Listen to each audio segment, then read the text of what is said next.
네, 오늘 살펴볼 말씀은 히브리서 10장 되겠습니다. 히브리서 10장 5절로 봉독하겠습니다. 그러므로 주께서 세상에 임하실 때 이르시되 하나님이 제사와 예물을 원하지 아니하시고 오직 나를 위하여 한 몸을 예비하셨도다. 번제와 속죄제는 기뻐하지 아니하시나니 이에 내가 말하기를 하나님이여 보시옵소서. 두루마리 책에 나를 가리켜 기록된 것과 같이 하나님의 뜻을 행하러 왔나이다 하셨느니라. 위에 말씀하시기를 주께서는 제사와 예물과 번제와 속죄는 원하지도 아니하고 기뻐하지도 아니하신다 하셨고 이는 다 율법을 따라 드리는 것이라.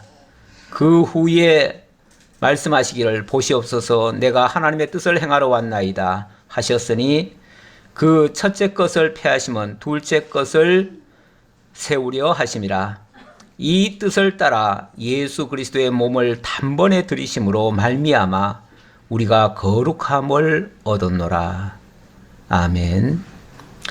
이 뜻을 따라 하나님 아버지의 뜻을 따라 예수 그리스도의 몸을 단번에 들이심으로 예수 그리스도가 십자가에 못 박혀 죽으심으로 말미암아 우리가 거룩함을 얻었다. 이렇게 말씀하시고 있습니다.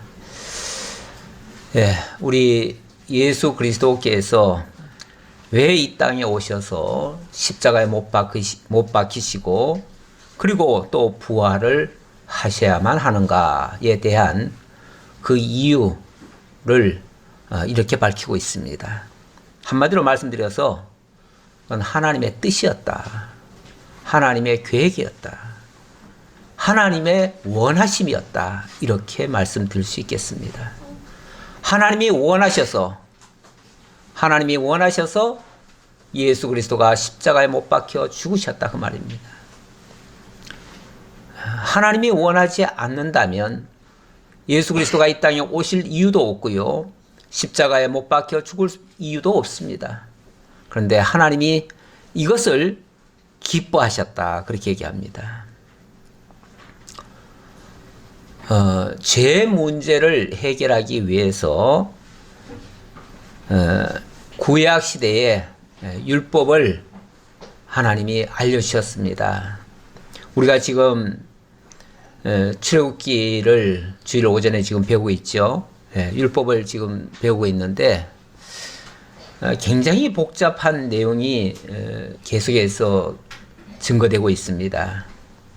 그걸 놓고 사람들은 이걸 지켜야 되느냐 말아야 되느냐, 하나님이 우리 보고 하라는 얘기냐 하지 말라는 얘기냐, 뭐 이런 식으로 그런 시각으로 율법을 바라보고 그거 가지고 설왕설래를 합니다.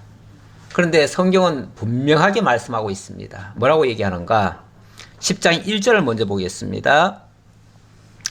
율법은 장차 올 좋은 일의 그림자일 뿐이요 참 형상이 아니므로 해마다 늘 드리는 같은 제사로는 나오는 자들을 언제나 온전하게 할 수 없느니라. 율법은 율법에 대한 정의를 잘 내리고 있습니다. 율법은 우리 보고 지키라 말라 하는 그런 차원의 것이 아니고 장차 올 좋은 일의 그림자다. 장차 올 좋은 일의 그림자. 장차 뭐가 옵니까? 장차 메시아가 오기로 되어 있다 그 말입니다. 장차 메시아가 와서 하실 일, 그것을 좋은 일이라고 합니다. 메시아가 하실 일을 좋은 일이라고 합니다. 그 좋은 일, 그 장차 그 좋은 일의 그림자로서 율법을 주셨다 그 말입니다. 그러니까 율법이 다이렉트로 우리에게 이렇게 하라 저렇게 하라 어떤 행동 규범을 요구하는 것이 아니고 장차 올 좋은 일의 그림자로서, 다시 말하면 그 참은 이제 참에 대한 그림자 아닙니까? 참에 대한 그림자니까 그 참은 바로 예수 그리스도가 하실 일이라는 거죠. 예수 그리스도가 하실 일은 십자가에 못 박혀 죽으시고 그리고 3일 만에 부활하시고 죄와 사망 가운데 있던 자들을 무덤에서 다 일으키시는 이 역사입니다. 이 역사가 하나님이 하실, 예수 그리스도를 통해서 하실 장차 있을 좋은 일입니다. 그 좋은 일을 위해서 예수 그리스도를 보내실 계획을 세우셨고, 율법으로 말미암아 이루어지는 모든 것들은 하나님이 더 이상 기뻐하지 않는다. 율법을 통해서 번제와 제사와 예물 많은 걸 드렸지요. 번제와 속죄제 그런 걸 드렸는데 그런 것도 더 이상 하나님은 기뻐하지 않는다. 그래서 어쩌면 그것은 더 이상 드릴 필요가 없다. 이렇게 말씀하시면서, 물론 그것이 하나님이 말씀하셨는데 그냥 필요 없다가 아니죠. 그냥 필요 없다는 아니고 그것을 예수 그리스도를 통해서 이루게 하시고 이루게 하셨으니까 더 이상 필요 없다 그 얘기죠. 그리스도 안에서는 더 이상 필요 없다 그 말이죠. 그러나 그리스도 밖에는 여전히 그 말씀은 그대로 있고 그 말씀에 의해서 정죄와 심판의 역사는 있을 겁니다. 있을 건데 그리스도 안에서는 더 이상 그것이 효력이 없다 그런 얘기예요. 오늘 제목을 이렇게 한번 적어봤습니다. 그리스도의 영원한 제사와 열린 길 이랬는데 잘 안 쓰는 표현이긴 한데 우리 성경에 있는 것을 가능한 그대로 제가 옮기느라고 때로는 약간 어색한 표현이긴 한데 그래도 성경에 있는 그대로를 제가 살리려고 이렇게 했습니다. 하나님께서 예수 그리스도를 통해서 한 몸 단번의 제사를 통해서, 그것도 이 구약에 있었던 율법에 의한 제사가 아니라 한 몸으로 드리는 제사, 한 몸으로 드리는 제사, 그것도 단번에 드리는 제사, 그 제사를 통해서 하나님이 기뻐 받으시고 그것이 하나님의 뜻을 이루는 것이다 그렇게 얘기를 합니다. 그래서 예수님이 마지막 십자가를 지실 때 그런 말씀을 하시죠. 사실은 그 자체는 굉장히 고통스러운 겁니다.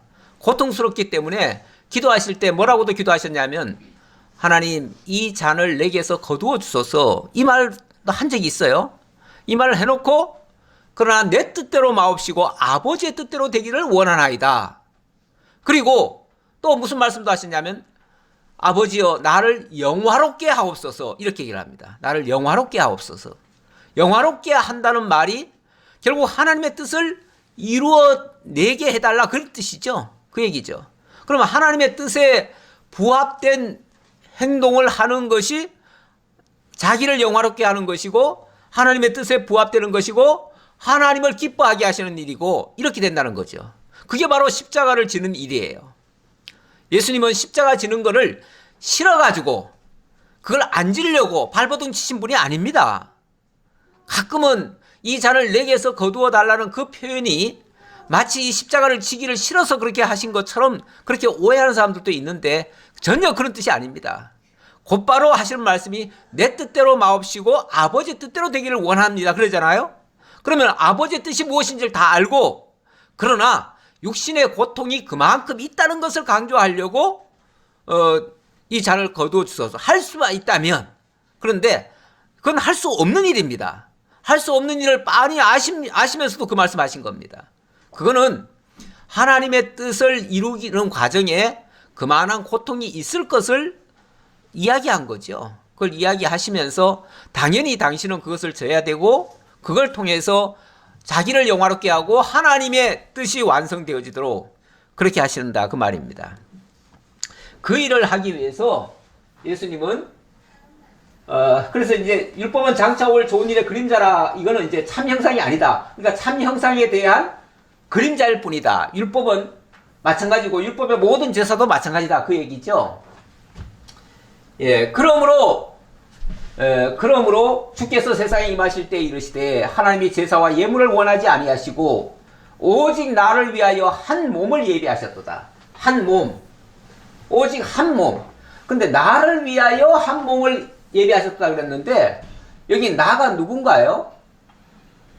물론 예수 자신을 얘기할 수도 있지만 예수 자신을 위해서 한 몸을 예비했다 이렇게 말하면 조금 말이 어폐가 있잖아요. 결국은 우리를 위해서 하나님이 당신의 택한 백성들을 위해서 한 몸을 예비하셨다 그 말이에요. 사실은 모든 제사와 예물이 무엇 때문에 필요한 거죠? 모든 죄인들의 죄를 대속하기 위해서 필요한 거잖아요. 그런데 그걸로는 안 된다는 것을 말씀하시면서 오직 나를 위하여 한 몸을 예비하셨다. 그러면서 번제와 속죄는 기뻐하지 않는다. 이게 다 율법입니다. 이 율법을 하나님은 기뻐하지 않는다. 그러면서 이에 내가 말하기를 하나님이여 보시옵소서. 이에 내가 말하기를 이건 이제 예수님 말씀하시는 거겠죠. 보시옵소서. 두루마리 책에 나를 가리켜 기록된 것 같이 이 두루마리 책이 바로 성경입니다. 하나님의 언약의 말씀이죠. 두루마리 책에 나를 가리켜 기록되는 것과 같이 하나님의 뜻을 행하러 왔나이다. 예수님 이 땅에 오신 거는요, 다른 이유 하나도 없습니다. 하나님 뜻 이루러 오셨어요. 근데 그 하나님의 뜻이 바로 한 몸으로 드려지는 거예요. 그게 당신의 몸으로 온전한 제사를 드리는 거죠. 그래 놓고 사실은 그리스도 예수 안에서 새롭게 된 모든 피조물들도 이제는 더 이상 율법의 제사, 죽은 제사 드리지 말고 무슨 제사 드리라고 합니까? 이제는 산제사 드리라고 그러죠. 너희 몸으로 하나님의 뜻을 따라서 하나님이 기뻐하시는 방향으로 가는 것, 그걸 이제 산제사라고 그러죠. 우리 보고도 산제사 드리라고 그래요. 그런데 예수님도 당신 한 몸으로 온전한 산제사를 모본으로 드리신 거예요. 드려놓고 그 산제사가 오늘 우리에게 하나님의 의를 만들어주고 그리고 거룩하게 된 우리들을 이제 산제사의 삶을 살아가도록 그렇게 한다 그 말이에요. 그렇게 하기 위해서 예수님은 이 모든 역사를 하셨고, 위에 이거는 그대로 보고요. 자, 요 밑에 보면은 10절에 보면 이 뜻을 따라 예수 그리스도의 몸을 단번에 드리심으로 말미암아 우리가 거룩함을 얻었노라. 바로 예수 그리스도가 단번에 드려지심으로 우리가 온전히 그리스도 안에서 말이에요. 그리스도 안에서 거룩함을 입게 됐다. 완전히 구별됐다. 완전히 새로운 사람이 됐다 그 말이죠.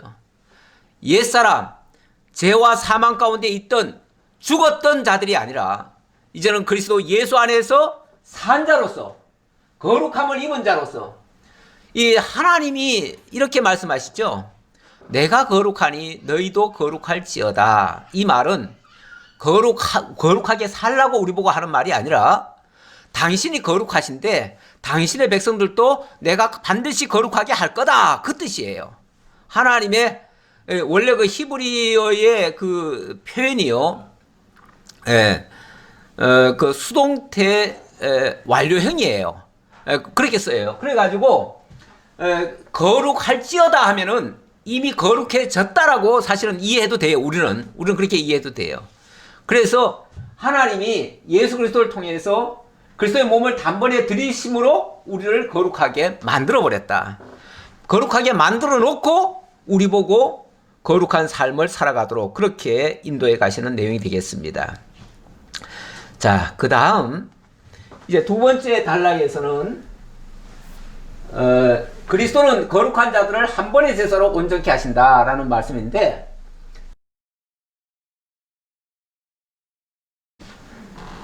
제사장마다 매일 서서 섬기며 자주 같은 제사를 드리되 이 제사는 언제나 죄를 얻게 하지 못하거니와 오직 그리스도는 죄를 위하여 한 영원한 제사를 드리시고, 여기 한 영원한 한 영원한 제사를 드리시고 하나님 우편에 앉으사 그 후에 자기 원수들을 자기 발등상이 되게 하실 때까지 기다리시라니. 이미 주님께서는 이 일을 완성하셨고 그리고 모든 원수가 다 주님 앞에 굴복할 때까지 지금은 기다리고 계시다 그 말이죠. 그러면서 그가 거룩하게 된 자들을 한 번의 제사로 영원히 온전하게 하셨다.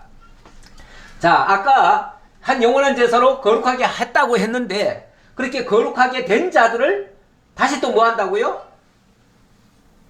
영원히 온전하게 하셨다. 그러니까 한번 거룩하게 함으로써 뭐 또 하고 할 필요 없이 완전하게 하셨다 그 말이죠. 그렇게 하시고 그 다음 단락으로 넘어가면 자 이번에는 우리를 위하여 휘장 가운데로 열어놓으신 새로운 살 길을 열어주셨다 이렇게 얘기를 합니다.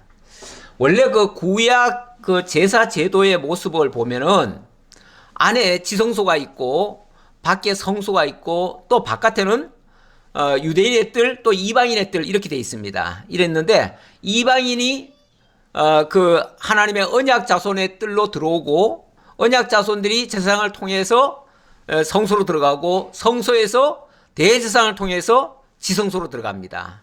이렇게 해서 하나님께로 나아가는 이 길이 열리는 건데 하나씩 하나씩 단계적으로 열리는 건데 그 길이 과거에는 대제사장만이 갈 수 있었습니다. 일반 백성들은 어림도 없었죠. 사실은 그 근처도 못 갔습니다. 왜냐하면 거룩하지 못한 자들이 거룩한 데를 들어가면 거룩을 촉범한 죄가 돼요. 그래서 바로 죽임을 당합니다. 그래서 구약시대 때는 성전에 잘못 접근했다가 죽은 사람들이 참 많습니다. 그곳은 하나님이 특별히 구별해 놓은 거룩한 처소라고 해서 아무나 들어갈 수가 없었는데 우리 주님께서 십자가에 못 박혀 죽으심으로 말미암아 그때 십자가에 못 박히시고 숨이 끊어질 때 그때 휘장이 찢어졌다 이런 말이 나옵니다. 그 휘장이 찢어졌다는 말이 무슨 말이냐 하면은 원래 휘장이라는 게 지성소와 성소 사이에 있는 그 휘장입니다. 그 칸막입니다. 칸막인데 이게 뭐 우리 요즘처럼 이렇게 얇은 천으로 되어 있는 게 아니고 굉장히 두꺼운 걸로 이렇게 조직이 되어 있습니다. 그래서 이거는 일부러 찢으려고 해도 안 찢어져요. 그런데 성경에 뭐라고 되어 있냐면 그 휘장이 위에서부터 아래로 찢어졌다 이렇게 나와요. 사람이 찢었으면 밑에서부터 찢었겠죠. 근데 위에서부터 이게 찢어졌대요. 찢어지니까 지성소가 활짝 열려버렸어요. 그러니까 지성소가 열려버리면 어떻게 되죠? 들어갈 수가 있는 거죠. 사실은 거룩하게 된 자들은 다 들어갈 수가 있는 거죠. 그 길이 열려버린 거예요. 그 지성소가 바로 하나님의 보좌라고 생각한다면 그 하나님이 계시는 곳 아닙니까? 그 하나님 앞을 우리도 마음대로 들어갈 수가 있게 돼버린 거예요. 어떻게 해서 그런가? 휘장이 찢어짐으로 말미암아 가능해졌어요.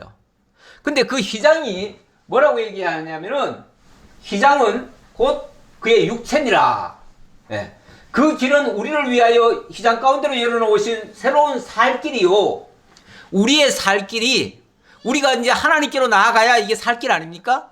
그런데 그 살 길이 휘장에 의해서 가로막혔었는데 그 휘장이 찢어짐으로 말미암아 휘장이 열려짐으로 말미암아 우리가 그 길로 들어갈 수 있게 됐다. 그래서 예수 그리스도의 죽으심은 바로 당신을 찢으심으로 그 가로막힌 죄의 담을 헐어버린 것이고 하나님과의 가로막힌 그 모든 그 죽음의 길을 걷어내버리고 살 길로 바꿔놓은 거예요. 근데 그 휘장이 바로 그의 육체다. 바로 예수 그리스도의 십자가에 죽으신 그 육체다 그 말이죠. 결국 예수 그리스도가 죽으심으로 말미암아 우리가 하나님께로 나아갈 수 있게 됐다 그 말이죠. 이렇게 하나님이 아주 이 치밀한 계획, 이게 뭐 갑자기 일어난 사건이 아닙니다. 신학자들이 예수 그리스도가 어떻게 해서 이 땅에 오게 됐는가, 그리고 어떻게 십자가와 이걸 십자가를 지고 이렇게 하게 됐는가, 그거를 얘기할 때 보면은 하나님은 이 세상을 굉장히 아름답게 지었고 또 완벽하게 지었는데 그만 타락하는 바람에 하나님께서 갑자기 자기 독생자를 보내가지고 그 문제를 해결한 것처럼 이렇게 얘기하는 사람들이 있습니다. 그래서 타락이 먼저 있고 하나님이 나중에 그것을 처리하기 위해서 이렇게 부랴부랴 예수 그리스도를 보냈다 이렇게 얘기하시는 분이 있는데 절대 그거 아닙니다. 하나님이 이미 만세 전부터 그리스도 안에서 우리를 거룩하게 하시려고 계획을 세우셨어요. 그게 영원한 계획 아닙니까? 그 영원한 계획을 세우시고 그리스도를 통해서 사랑 가운데 우리를 택하셨고 우리를 구원하시기 위해서 이 땅에 보내셔서 우리를 제 아래 어찌 보면 가두셨어요. 가두셨다가 예수 그리스도를 보내셔서 거기서 건져주시는, 그래서 하나님의 사랑을 가르쳐 주시고 하나님의 은혜를 깨닫게 하시고 그래서 그 하나님을 믿도록 만드는 그런 역사를 하신 겁니다. 그래서 예수님이 또 이런 말씀도 하셨죠. 영생에 대해서 말씀하실 때 영생은 하나님 아버지와 그의 보내신 자 예수를 믿는 것이다, 이렇게 말씀하셨죠. 예. 그러니까 여호와 하나님이 어떤 계획을 가지시고 어떤 존재이신지를 우리가 아는 것이 굉장히 중요합니다. 그리고 그가 어떤 계획으로 예수 그리스도를 보내셨고 우리를 또 그 안에 참여시켜서 구원에 이르게 하는지 그것을 아는 것이 곧 영생의 길이에요. 그래서 예수님이 온전히 우리의 길이 되어 주셨습니다. 그래서 여기 또 그 길 그랬는데 그 길 또는 살길인데 새로운 살길이라고 얘기했죠. 그래서 예수님이 이렇게도 말씀하시죠. 내가 곧 길이요 진리요 생명이다. 나로 말미암지 않고는 아버지께로 갈 자가 없다. 결국 예수 그리스도께서 아버지께로 가는 유일한 길이 되어주신 거죠. 그 일을 위해서 당신이 죽어줘야 되고요. 왜냐하면 가로막힌 휘장이 있으니까 그 휘장을 열어야 하나님께로 나갈 수 있으니까 그 죄 문제를 해결하실 분은 유일하게 우리 주 예수밖에는 없습니다. 그래서 천하 인간에 하나님은 구원자로 다른 이름을 주신 일이 없다 그랬습니다. 다른 이름을 주신 적은 없습니다. 그래서 누구를 통해서 뭐 구원을 받을 수 있다. 모든 종교가 다 구원받는 거 아니냐. 다 구원에 대해서 얘기하는 거 아니냐. 그렇게 얘기하는데요. 천만의 말씀입니다. 불교만 해도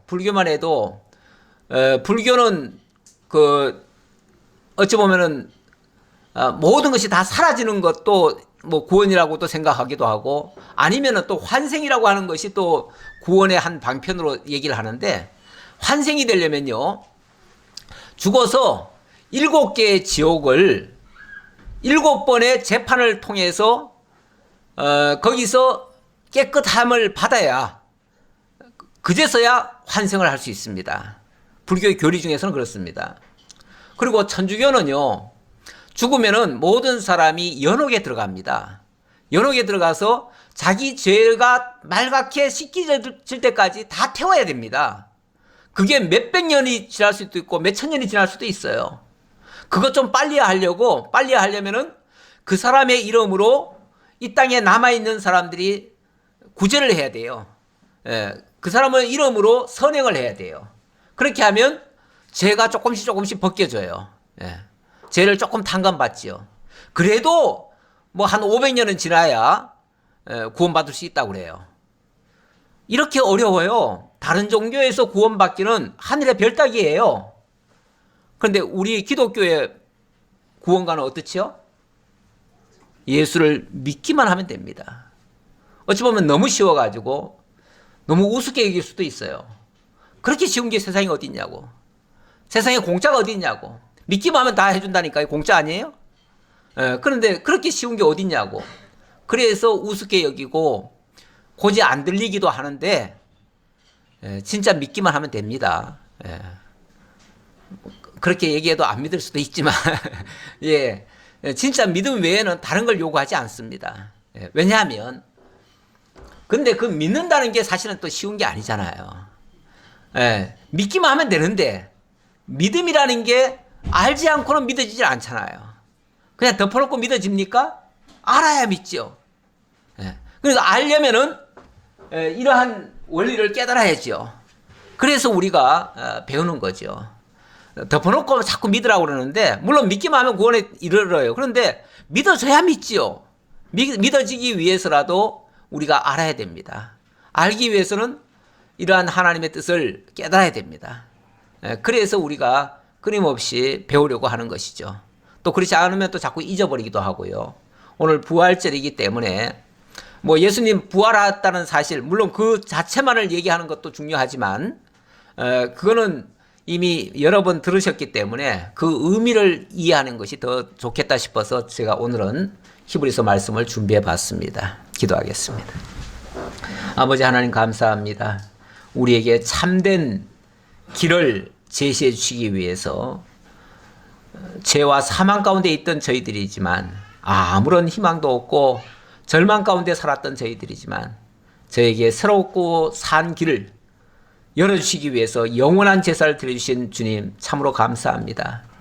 주님의 그 희생이 우리에게 이 엄청난 새롭고 산 길을 열어주셨습니다.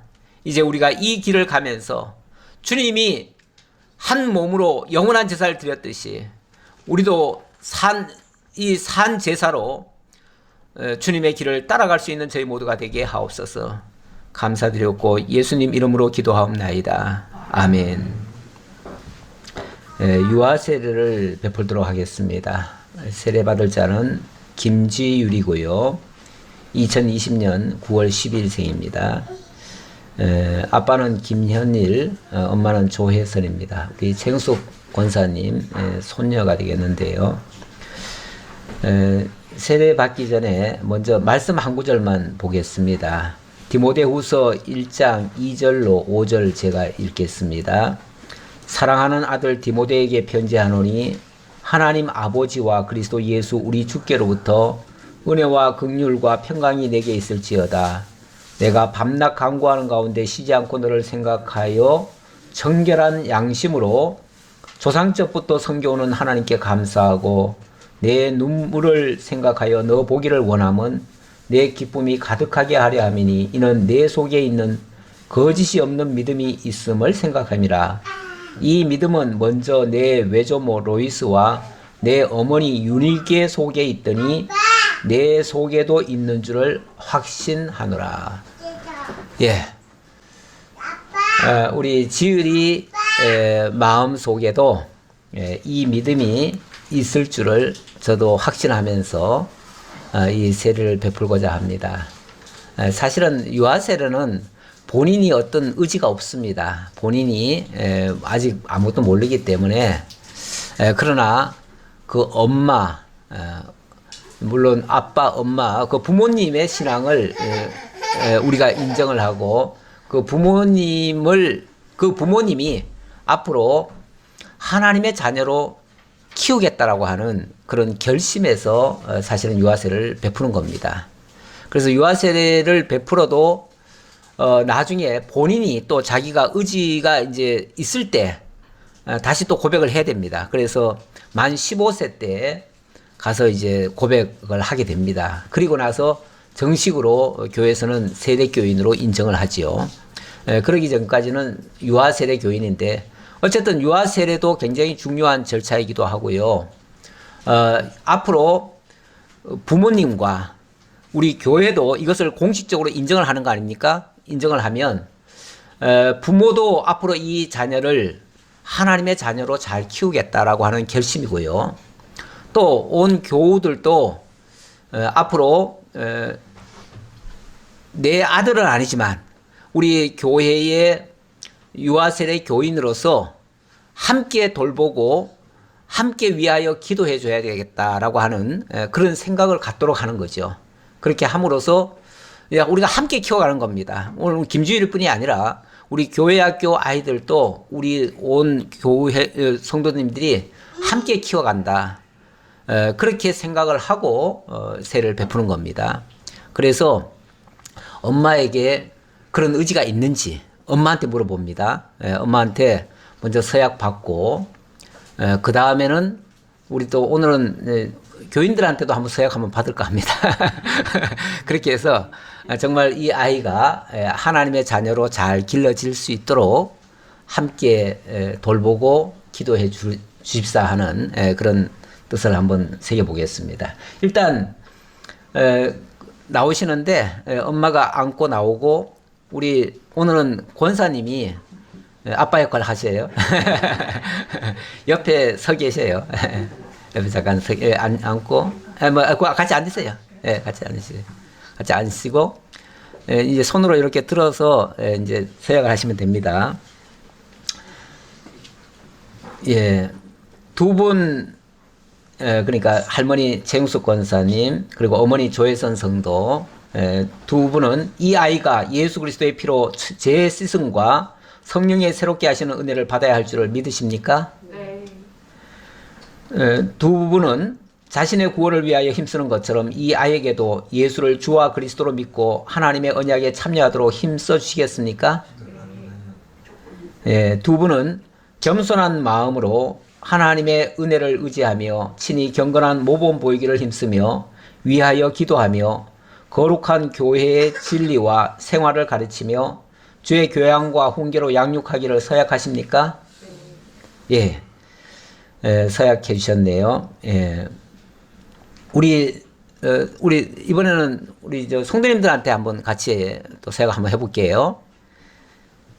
사랑하는 성도 여러분, 오늘 지율이가 성리로교회 유아세례 교인이 되려고 하는데 그가 몸이 자라고 신앙이 그리스도의 장성한 분량에 이르기까지 위해서는 성도들의 관심이 많이 필요합니다. 지율이뿐 아니라 먼저 세례받고 자라가는 성리로교회 아이들 모두 내 자녀처럼 관심과 기도로 돌보아 주시겠습니까? 예. 그러면은 이제 세례를 베풀도록 하겠습니다. 기도하자. 예수를 그리스도로 믿는 성도의 가정에 주신 자녀 김지율에게 성부와 성자와 성령의 이름으로 세례를 주노라. 아멘. 우리 기도하겠습니다. 사랑과 은혜가 많으신 하나님, 오늘 세례를 받은 김지율을 창세전 그리스도 안에서 획정하시고 예수를 믿는 성도의 가정에서 태어나게 하시고 특별히 외조모와 어머니의 신앙 유산을 물려받게 하시오니 감사를 드립니다. 위로부터 주시는 지혜와 청명을 얻게 하시고 키가 자라면서 하나님과 사람들에게 더욱 사랑받는 아이가 되게 하옵소서. 오늘 믿음의 자녀로 키우겠다고 생각한 부모에게도 은혜를 더하사 어려운 문제가 있을 때면 사람의 생각보다 하나님의 지혜로 풀어가게 하시고 이 아이를 통해서 날마다 기쁘고 즐거운 일이 많게 하시며 찬송과 영광이 넘치는 행복한 가정을 이루게 하옵소서. 예수님의 이름으로 기도하옵나이다. 아멘. 아주 세례도 잘 받네. 예. 그러면은 제가 공포를 하겠습니다. 오늘 유아세례를 받은 김지율은 대한예수교 장로회 성리로교회 유아세례 교인이 된 것을 성부와 성자와 성령의 이름으로 공포하노라. 아멘. 우리 같이 축하한다는 의미에서 이 세례라고 하는 게 원래 이제 새로운 피조물이 되는 걸 이제 가리키잖아요. 가리키니까 그리스도 예수 안에서 새 사람 된 것, 새로 태어난 거랑 마찬가지입니다. 그래서 새로 태어난 것을 축하한다는 의미로 우리 복음송에 보면 그런 게 있죠. 복음송에 뭐가 있죠?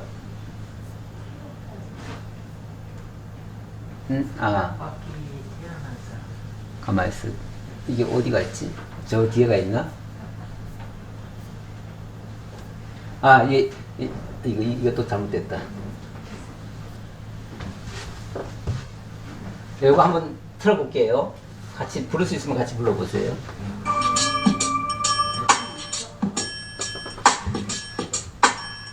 당신은 사랑받기 위해 태어난 사람, 당신의 삶 속에서 그 사랑받고 있지요.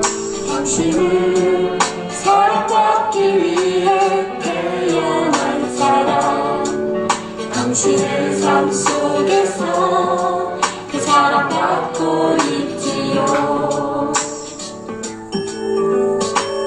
태초부터 시작된 하나님의 사랑은 우리의 만남을 통해 열매를 맺고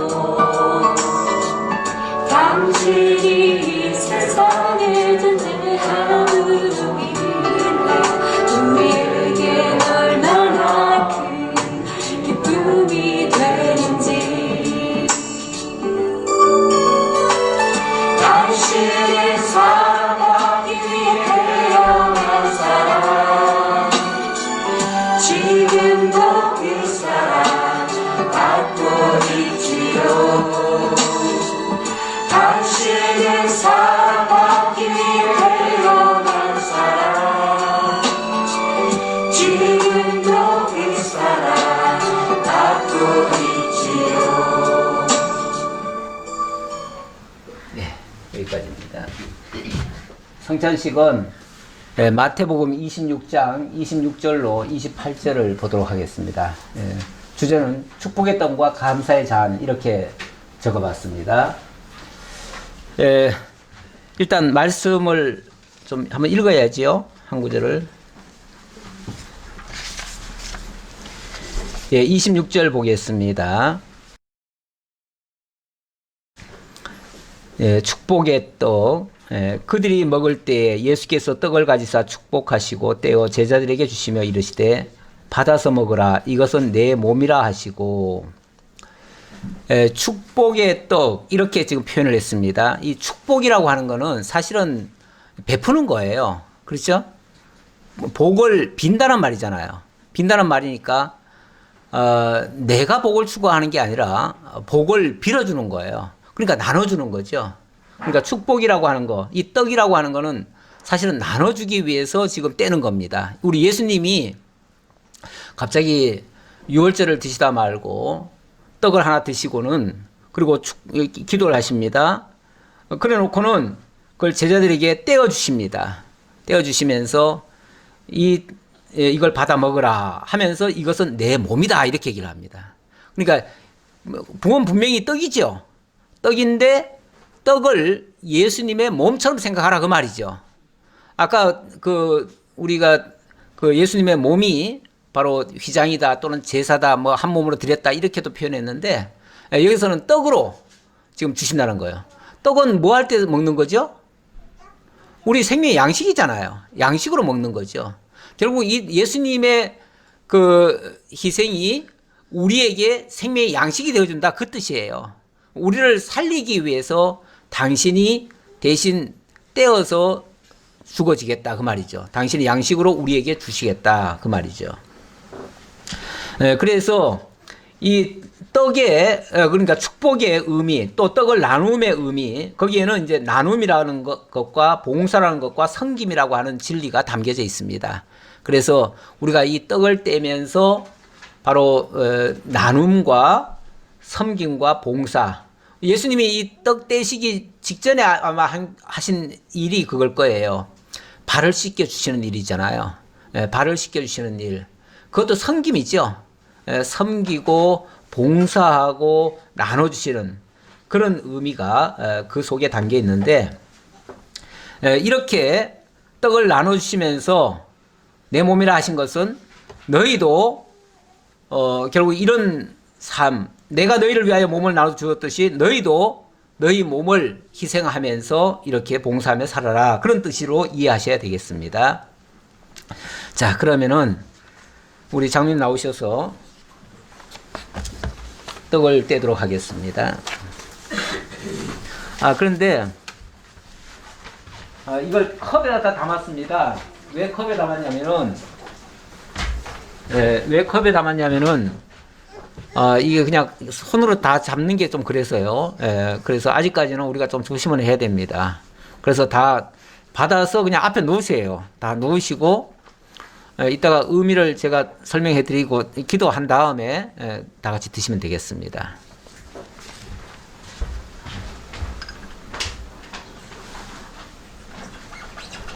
기도하겠습니다.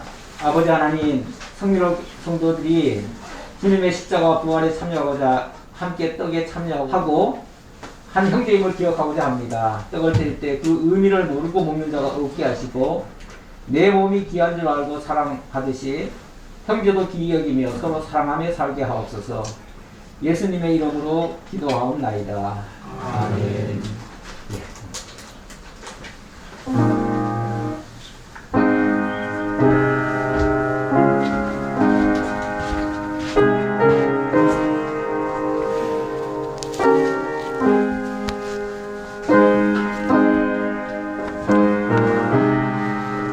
진실로 진실로 너에게 이르노니 믿는 자는 영생을 가졌나니 내가 곧 생명의 떡이니라.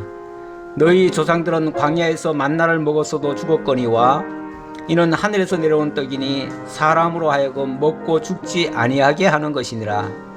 나는 하늘에서 내려온 살아있는 떡이니 사람이 이 떡을 먹으면 영생하리라. 내가 줄 떡은 곧 세상의 생명을 위한 내 살이니라.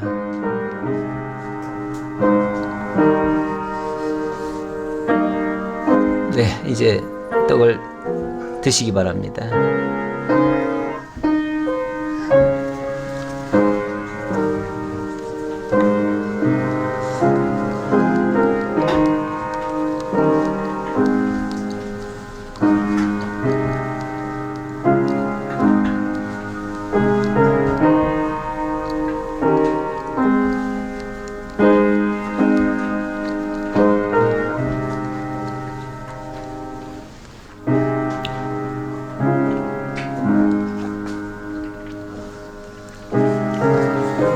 예, 이번에는 잔을 나누고자 합니다.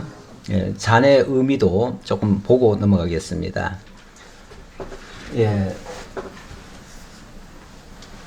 또 잔을 가지사 감사 기도하시고 그들에게 주시며 이르시되 너희가 이것을 마시라.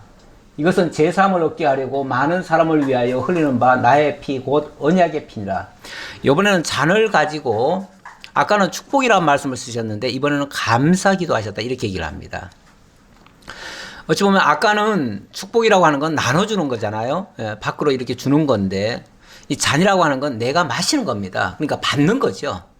받는데 예수님이 어떻게 받는가? 이 잔이라고 하는 거는 사실은 내가 이 잔을 받기까지 이 잔에 그 아까도 제가 말씀드렸지만 예수님이 그 잔을 받으시고 이 잔이 할 수만 있으면 이 잔이 지나가게 하옵소서 이런 말씀도 하신 적이 있어요. 그러니까 그 잔이라고 하는 게 그냥 단순히 잔이 아니고요. 이 단순히 포도주가 아니라 바로 예수님이 이제 짊어지셔야 할 십자가를 얘기하는 거예요.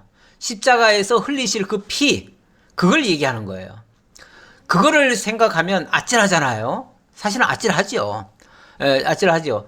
그래서 이 잔이라고 하는 거는 사실은 받기가 어려운 거예요. 이 우리로 말하면은 일종의 고난이잖아요. 고통이고 괴로움이에요. 그거를 만약에 이렇게 외부에서 고난이 왔는데 그걸 순순히 아우 나는 고난 좋습니다 하고 덥석 받는 사람이 있습니까? 힘들지요. 사실은 고통스럽지요. 그런데 그걸 받으시면서 예수님이 감사기도 하셨다는 거예요. 감사기도. 그러니까 이 잔을 대하는 태도지요. 그런데 그게 왜 감사하냐면 그걸 통해서 하나님의 사랑을 증거하고 하나님의 뜻을 이루기 때문에 그런 거예요. 예, 그래서 이걸 제가 안 바꿨군요. 예수께서 증거하신 희생과 사랑과 영광의 진리.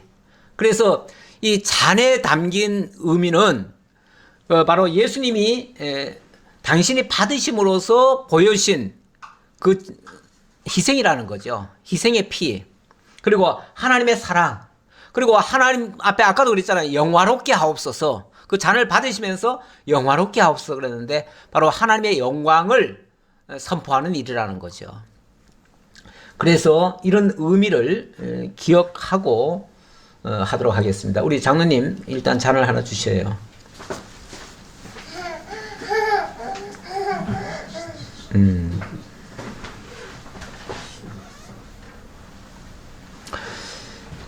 예, 제가 기도하겠습니다. 아버지 하나님, 주의 은혜와 믿음으로 떡에 참여한 성도들이 또 잔을 통해서 주의 생명에 참여하기를 원합니다. 이 시간 성찬에 참여하는 성도들은 모두 주께서 흘리신 피의 공로를 기억하고 우리도 형제를 위해서 희생하고 사랑하는 자들이 다 되게 하옵소서. 예수님의 이름으로 기도하옵나이다. 아멘. 예.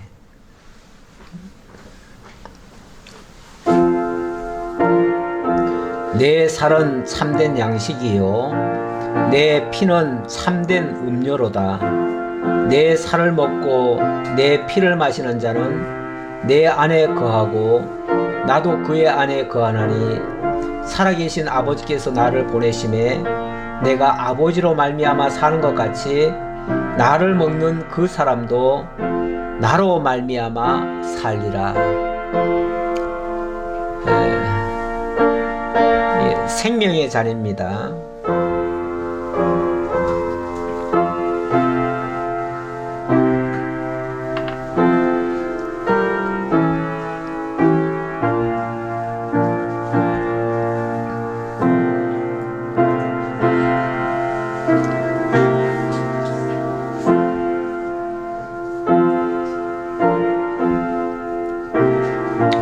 내 살은 참된 양식이요 내 피는 참된 음료로다. 내 살을 먹고 내 피를 마시는 자는 내 안에 거하고 나도 그의 안에 거하나니 살아계신 아버지께서 나를 보내심에 내가 아버지로 말미암아 사는 것 같이 나를 먹는 그 사람도 나로 말미암아 살리라.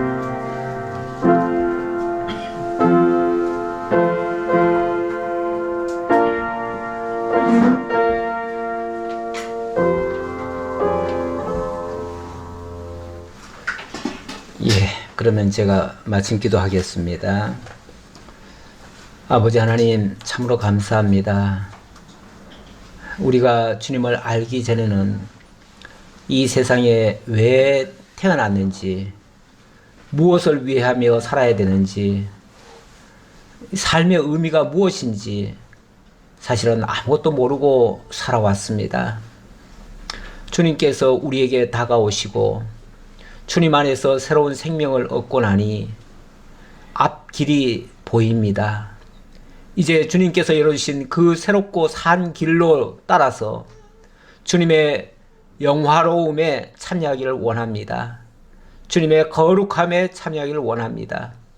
하나님의 나라와 그의 의를 위해서 이제는 살아가기를 힘쓰겠습니다.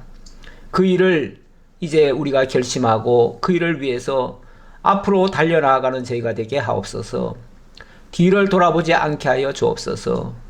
더 이상 죄와 사망에 살던 그 습관 갖지 아니하고 새로운 피조물로서 하나님의 자녀로서 하나님 나라의 주인공으로서 이제는 당당히 살아가는 저희 모두가 되게 하옵소서.